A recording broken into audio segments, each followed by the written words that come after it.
Hello, me handsome. So we are back for day 2 as we build up to the Oscars, which are taking place on Monday the 3rd of March. Not the 9th, the 3rd of March. Now, each day leading up to this Monday to Friday, we are looking at a different category of sport. I'm just giving it away. Different category of films. Today we're looking at sports and my top 5 sports films. Now, I'm a massive fan of sports and sports films in general. I believe that sports have a fantastic ability to bring people together, divide people, bring fantastic competition into the world, and just make people generally happy, to be fair.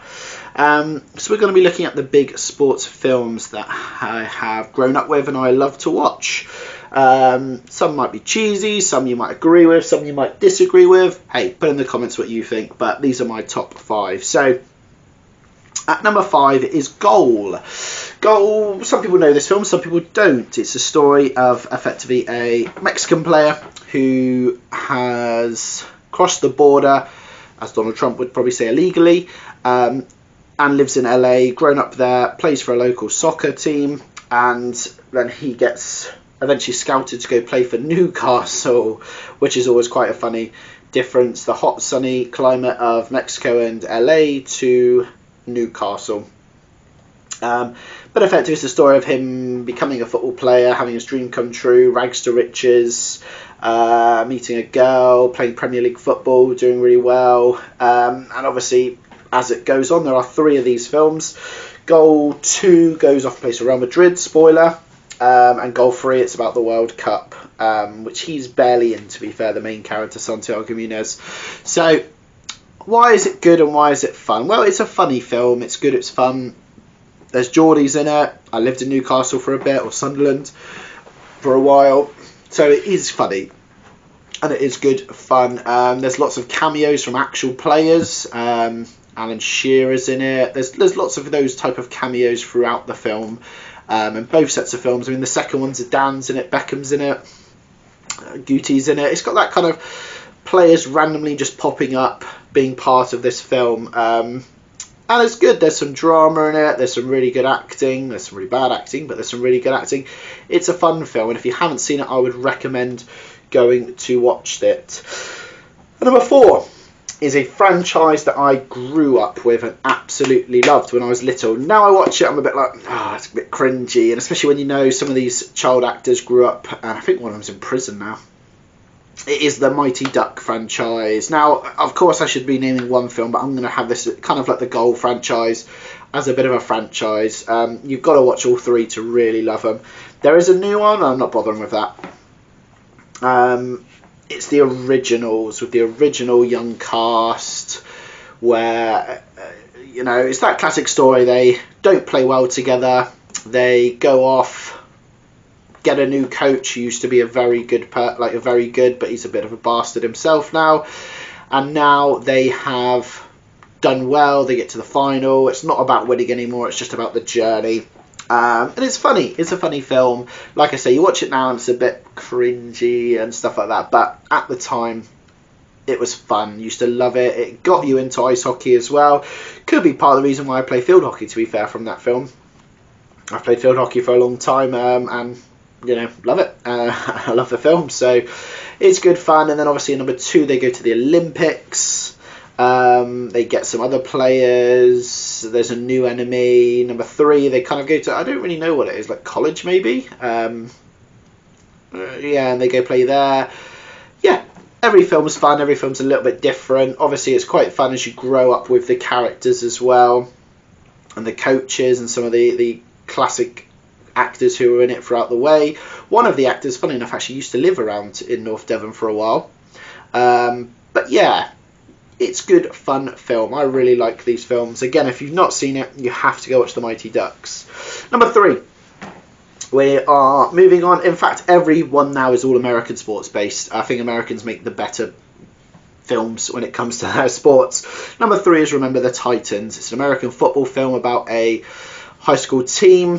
And it's huge race elements to this, in the sense that they get a black coach. Denzel Washington comes in to be the coach in what you would probably call a predominantly white neighborhood, really.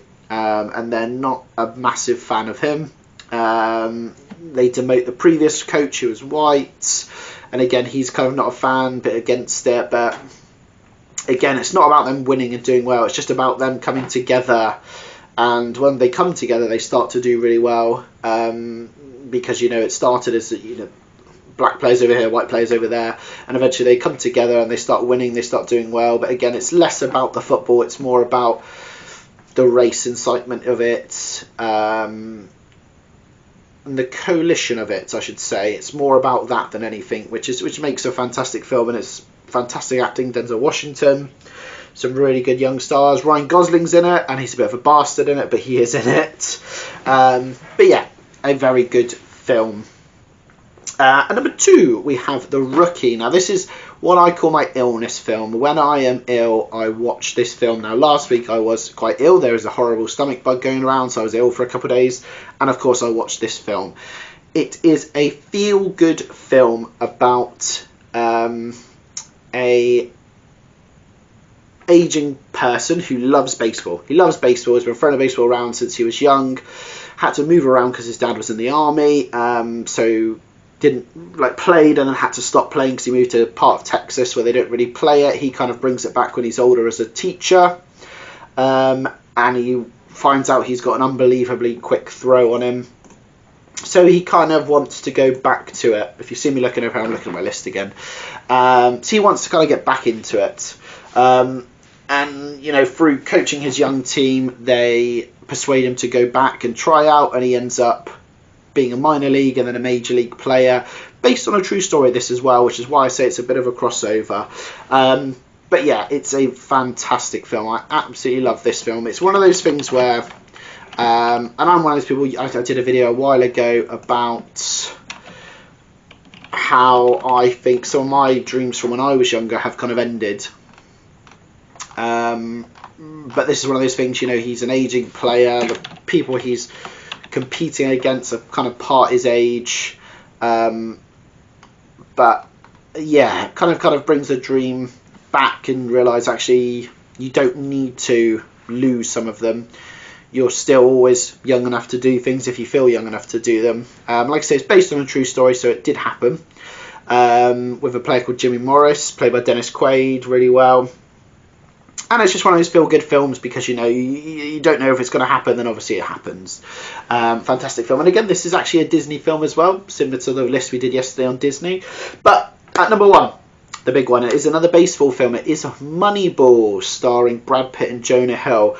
I love this film. It's not just about baseball, this, and all the people that randomly pop up in it. Chris Pratt pops up in it. Philip Seymour Hoffman, rest in peace, pops up in it as well. It's about the emotions of it all. It's about the science behind the sport as well. If you don't know what it's about, again, true story. Basically, Brad Pitt plays Billy Budd, who is a former baseball player who then becomes a GM for the Oakland team. I've slipped my mind now. Becomes a GM of a team anyway. They're not doing very well. Then he finds this analyst basically who analyzes plays, hires him, played by Jonah Hill, and they just go on a massive spree of signing these players which are a bit unorthodox, but they do specific roles very well. And as a result of that, they end up going on a massive win streak, one of the longest winning streaks in baseball history. And yeah, it's a really good film. If you have not seen this film, I would highly recommend watching this film. It is fantastic. Really well made, some fantastic dramatic shots in it, and good acting. Brad Pitt, Jonah Hill, like I say, Chris Pratt randomly pops up in it. Philip Seymour Hoffman pops up in it. It's really good. So that's it for my top 5 sports films. Join us tomorrow, which will be looking at historical films. So go from there. So, thanks for watching, guys. Take care. We'll see you again.